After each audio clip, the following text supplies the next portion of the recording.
Welcome back to the How to Start a Cannabis Farm podcast. My name is Jared, and I am your host again. Today we are starting something new. We are doing a new segment called Growing While Growing Broke. It's all about life struggles, obstacles, changes, issues we experience as passionate farmers and entrepreneurs, trying to pursue our dream while going broke in the process. Before we get into it, though, I gotta thank our sponsors, which is essentially me and my buddy, and you guys that support us, whether it's through purchasing seeds, purchasing CBD products, all that jazz. So if you haven't checked it out, check out the howtostartacannabisfarm.com website. We've got genetics on there. We've got a little bit of flower on there. You can also check out our other website, Mellow Moose Hemp, MELLOWMOOSE hemp.com. All organic CBD products, same stuff. Just got a Patreon. For those that aren't necessarily wanting to purchase directly, but kind of want to donate and support the How to Start a Cannabis Farm movement. So it's Patreon, patreon.com/HTSACF, as in the first initials of How to Start a Cannabis Farm. Also, Make American Hemp. Check them out on Instagram, at Make American Hemp again. The guy makes really awesome hats. Does a lot of collabs with other people. I think they have like a breast cancer awareness hat. Really good stuff. Solid quality. If you feel like you would like to support the movement, or you want to sponsor us, just give me a shout. We can talk about something. Obviously you've got to be morally and ethically sound, but other than that, pretty open. Anyways, so to kick it off, I wanted to start with a tough issue, which probably needs a lot more attention than it gets, which is what happens to you as a human when life gets tough and things start breaking down. What happens when you can't afford to fund your own farm? So yeah, welcome to the first chapter, mental health. So to start it off, I'd like to talk about a kid that I heard about last year. He was mid-30s, so about my age. I believe had a 100-acre hemp farm, made it all the way through the season, and right now we're in August. So he's still trucking, still busting his ass. Makes it all the way to, I guess, I don't know, a week before harvest or something. And he passed away. Rest in peace to him. But he passed away from stress and I believe a heart attack. And I remember hearing about that around harvest season last season, and kind of struck me because there's a lot of similarities that I was experiencing with that kid. I can only imagine what he was experiencing with a 100-acre farm. My property's only 10 acres, but I'm only growing on maybe an acre and a half. Maybe. But it kind of got me thinking about the overall,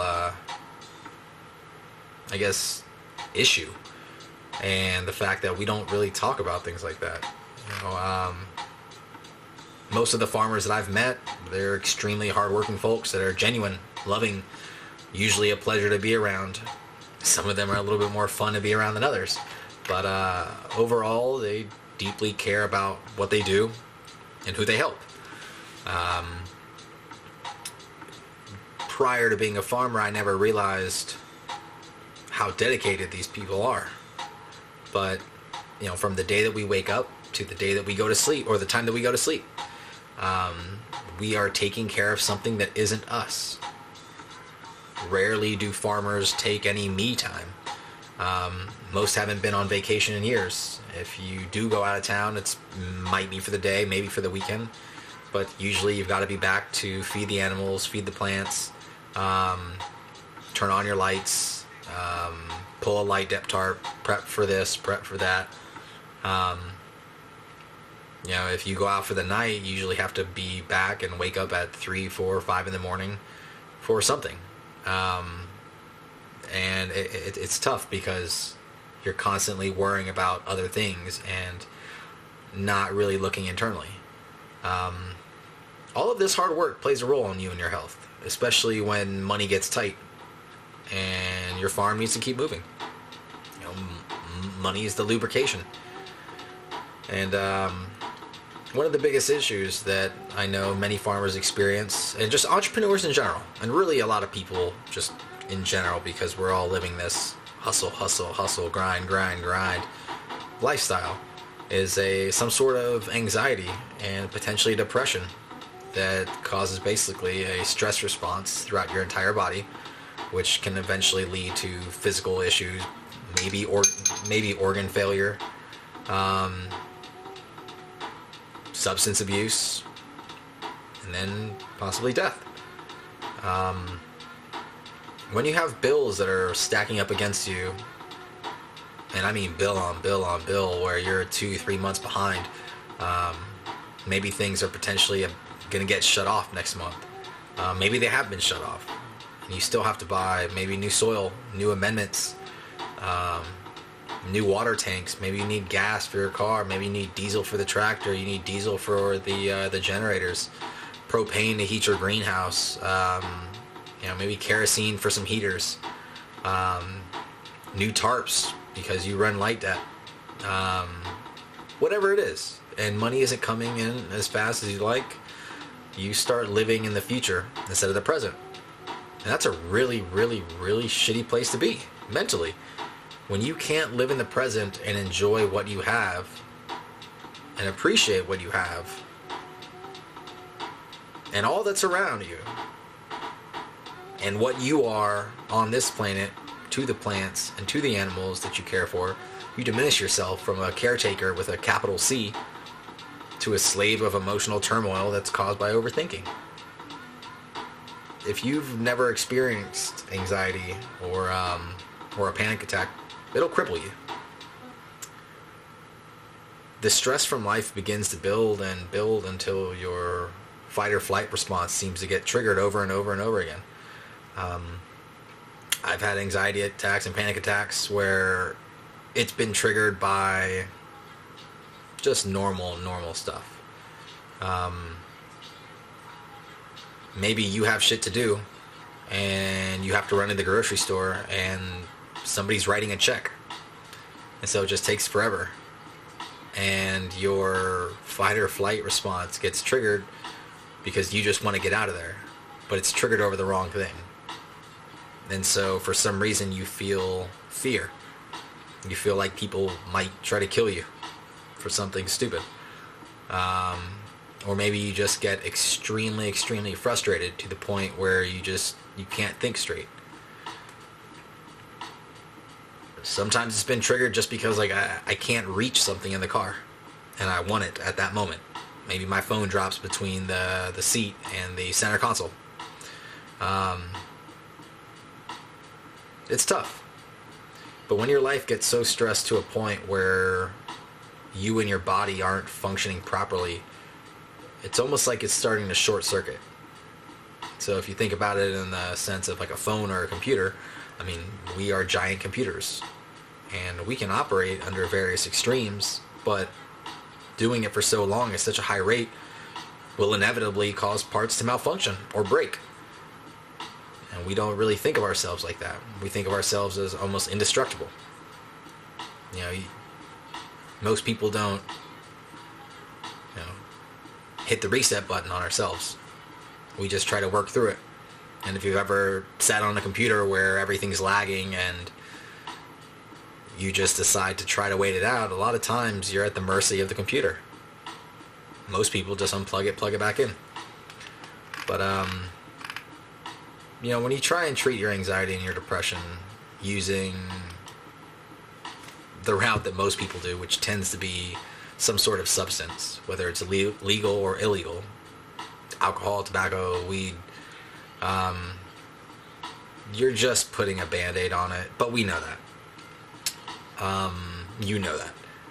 So one of the ways that I try to look at it is I look at my body and my mind similar to the way that I look at a plant.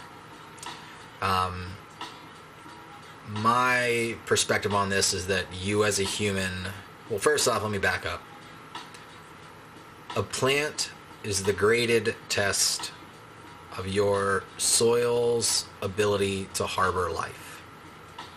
If you're not a soil person, then let's just say hydroponic, then your plant is your soil medium or your ability to harbor life. As humans, we are the physical manifestation of our environment's ability to harbor life. So if our environment or the stresses that we are going through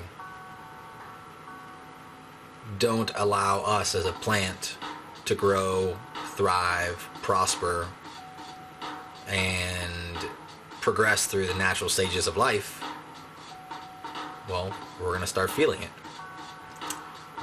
The shittier the soil, the shittier the surrounding environment, the shittier the plant, the shittier the human. Much like the way people go about assessing problems of their plants, most people see something like, say, a leaf discoloration, and they always assume it's a deficiency.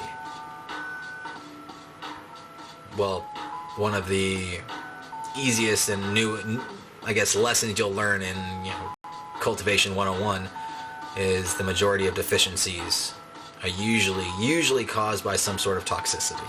Not all, obviously, but when I first started growing years and years and years ago, I remember I guess maybe second, third grow or something. The guy that I was living with, we were both growing in our house, and I remember we saw some deficiencies on our plants, and his attitude was just to add more of this and add more of that instead of trying to actually assess the problem. Well, in the sense of us being humans, if we say we're going broke and we're trying to run this farm, most of us would try to just look for a second job, and just rough it, basically. I mean, shit, I did. Anytime I've been low on money, I've always tried to pick up a second job. That's what most people do. They pick up second jobs, third jobs, and you're just adding stress into the situation. I understand sometimes you can power through it, but that's what you're doing. You'd be powering through it.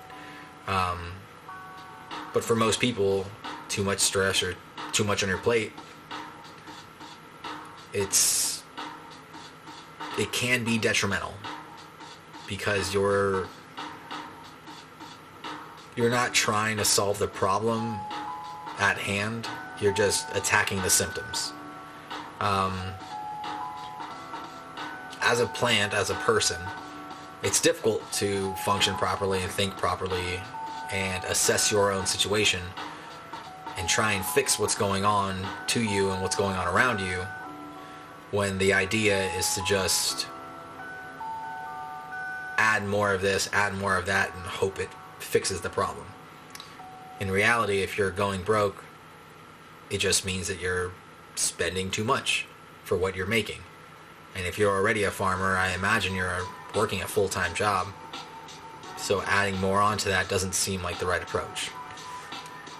Sure, you can,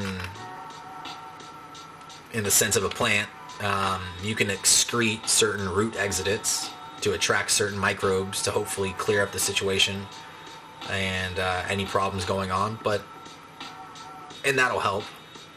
Obviously it would be the equivalent of bringing the right people around you, maybe watching some YouTube videos on how to become more efficient, how to do this or that. But the real problem isn't usually the microbes. It can be, but usually it's what you're feeding yourself, as in the environment that you're in. And that's where a lot of this anxiety kind of comes from. Most people are trying to do a little too much with what they've got, and it's stressful because just like a plant, when you're used to being fed, so much, and you grow so big, and all of a sudden your food supply gets cut short, I mean, you almost have to prune yourself back. Start using some reserves, and eventually start, whether you kill your root base off or you start cannibalizing yourself and eating your own leaves and branching. I mean, I think you get the picture. So one of the things that I found that really helped me was to, and we talk about nutrition and what you're feeding yourself or what you're feeding the plant. That's really where I found a start.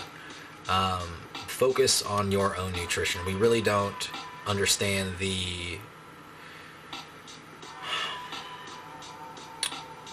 weight that our own food supply has on us and our own energy and our ability to think.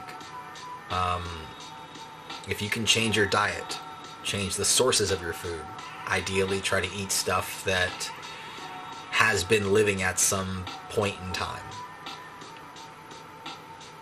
That will allow your body just one less thing to worry about. It's not processing other stuff. It's not dealing with artificial this, that. It's working in tune with nature around it. I don't know about you, but I know a lot of the foods that I've eaten in the past, and specifically my diet, especially when I started, basically being broke, I started shopping differently. And I was eating a lot of just straight chicken thighs. I was also just eating less healthy stuff because I needed cheaper things in order to kind of play that game of feed myself, feed my plants, feed myself, feed my plants. After a while, I started experiencing what I thought was heart conditions, issues. I thought my liver was acting up, my kidney was acting up. I thought I had, cancer. I had extra anxiety. I wasn't taking my vitamins. The excess caffeine that I was intaking because I was going broke and I felt like I needed more something to work harder and work longer hours, just like we talked about previously. The excess caffeine, and then dealing with the excess caffeine and all the issues, smoking a lot of weed, smoking hemp. The extra smoke was, all of it started like compounding. And I started feeling all these random pains in my body. And it just increased my anxiety every single time. And even when I switched just to hemp, I was still feeling anxious every time I smoked. And so, much like we were talking about with the phone or the computer, I just quit everything. I quit all caffeine, all smoking, no alcohol, and I switched up my diet, and I let everything reset for a month. And just like you would with your computer or your phone. And sure enough, everything went away. The little heart issues, the liver pain, kidney, everything. All of it went away. It gave me the clarity, and because my body was starting to just kind of reset itself and function the way that it should be without the stress of all these other substances in my body, along with the external anxieties I'm experiencing because of the money issues, my energy started to boost. And it gave me,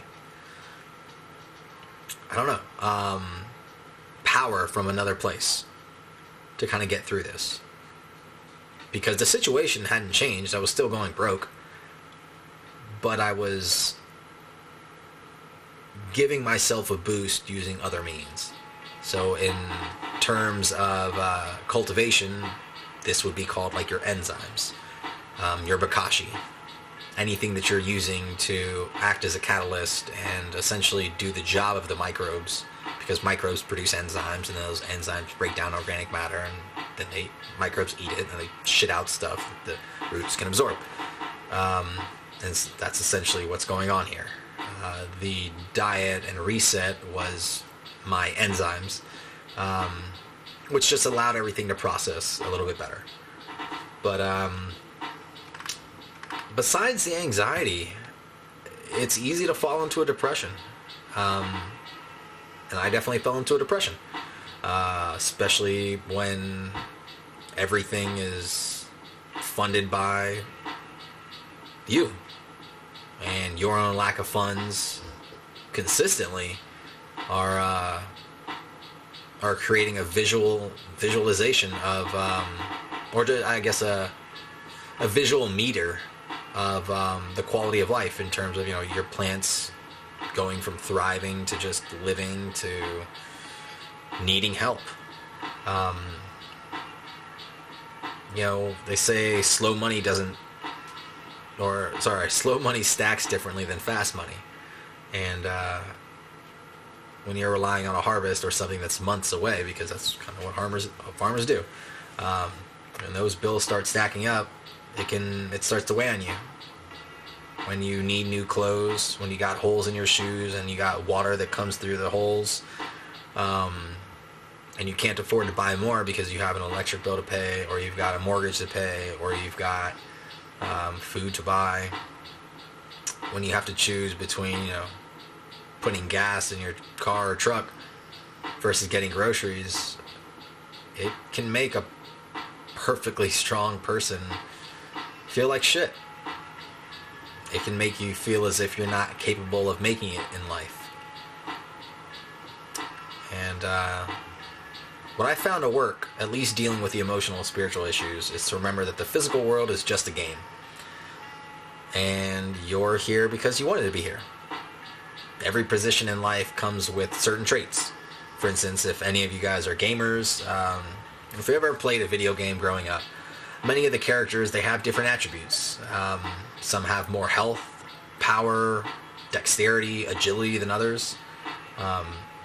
In humans, some folks tend to play it a little safe and get a job and work for someone, where others like you and I, we enjoy working for ourselves, so we spend our character points in different areas.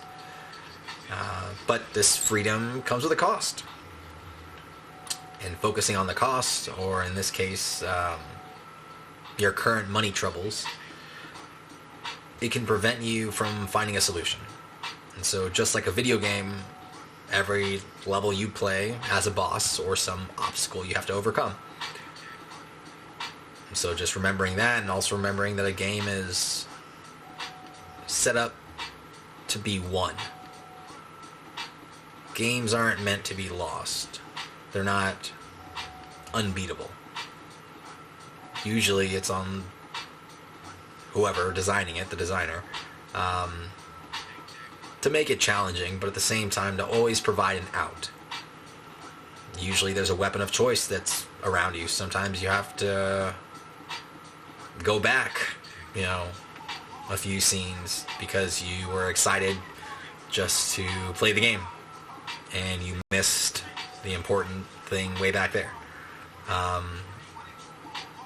No matter what, there's always an out. No matter what. Even if it means you have to learn a new skill, or you have to work a little bit more efficiently doing what you're doing, you can get over this little hump. Even if you have to delegate some of your work to someone else so that you can take time to learn something by watching YouTube videos, instead of hiring a professional. It just takes a little bit of time and a little bit of thinking outside the box. So all in all, when times start getting tough and you begin to freak out, remember it's just a game. Life will end one day.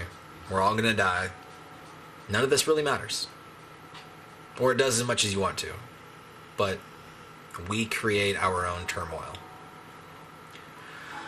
Sometimes the freedom of others creates the turmoil for us. In my case, I had a supplier of mine steal a lot of money from me, which really messed everything up. I'd be a lot further right now if that hadn't happened. But that's what free will is. It lets you affect the lives of others, for better or for worse. Whether you blame others for your mental issues or you bring it on yourself by biting off more than you can chew, realize that this is a legitimate response to the environment you live in. This is your body and mind telling you to stop doing what you're doing and back up a little, assess your situation, and attack it from a different area. That's tactics. Making do with what you have. So, as I started progressing through this whole thing and began essentially realizing that I put myself in this position and this is just what it is, and it's not a reason to be sad or to be angry or to be depressed or to be anxious, I realized it was actually an opportunity to be grateful for everything. Because I still had the farm. Still doing what I love to do. You know, and so every morning when I woke up, I started making sure, and I just did this, not every just morning, but every instance I could. I tried to be thankful for everything that I do have, instead of focusing on the things I did not have. I was thankful for the bed that I woke up in. I was thankful for waking up. I was thankful for the bed that I woke up in. That I had a dream that I could work towards. That I had a dog that cheered me up every morning. I was thankful for my health, especially when previously I was having issues with it, or so I thought. I was thankful for the electricity, clean water. You know, we forget there's so many people out there that, and I'm not talking Flint, Michigan. I'm talking other countries that are still drinking, you know, just garbage. You know, be thankful for having toilet paper. I remember when I was young, one of the things my family used to do was we would donate a bunch of money towards buying different families, less fortunate families, things that they needed. And one of the things I asked for was toilet paper. And I was really young and I didn't understand how people didn't have toilet paper. But we bought toilet paper and food and diapers and everything. And we showed up to their house to drop it all off. And this was like Christmas Eve. Maybe the 23rd. And the family opened the door and they had this massive fucking TV in there. This was like when a 40-inch was a giant TV. And they had like an 80-inch. At the time, it was the biggest TV I'd ever seen. And I remember asking my dad, you know, how is it they're needing toilet paper? They got a TV bigger than us, and we're donating to them. It just got me thinking, you know, I just need to be thankful for what I have. I'm sure they're thankful for their TV. But be thankful for the little things. Be thankful you've got a toothbrush, toothpaste, the internet, the camera I'm recording this on, the microphone, the ability to communicate, to listen, having access to a wealth of information where we're able to help each other and hopefully become better people because of it. You know, be thankful for the time that we're living in. You know, there's a lot of fuckery going on out there, but we're living in a fantastic time. Fantastic. Be thankful we're allowed to cultivate cannabis, as stupid as that sounds. And still, I got buddies of mine in Texas that, you know, right now have court cases going on just for weed. But here in Oregon, you know, you can run to the dispensary, be in and out in a minute. You know, buy up to an ounce a day. We just have to be thankful. You know, be thankful that as a cannabis farmer, even though you're broke, You're doing it because you're trying to provide medicine of some sort, whether it's spiritual, mental, or physical, to the population. Be thankful that you've been chosen by the universe as having the right qualities that enable you to serve the greater good. Be thankful for being able to be thankful and having that awareness and the ability to constantly grow. Speaking of growth, just because we're broke and depressed doesn't mean our plants have stopped eating. And neither do you. So, make sure you tune in to the next episode titled Who Eats? Choosing your nutrition sources based on your finances. Thank you for listening to the How to Start a Cannabis Farm podcast, the new segment, Growing While Growing Broke. Sorry this was a solemn one, but it's something that I really wanted to discuss. Not everything can be nice and happy. And mental health is something that really needs more discussion. If you feel anxiety, if you feel depressed, you're not alone. I've gone through those multiple times. Occasionally I get depressed. But it's something that we can work through, something that we can work towards. And hopefully, eventually, we all will see there's nothing to be anxious about. Things just are what they are. Sometimes they work, sometimes they don't. But we have to move forward. We have to move on. Thanks for listening.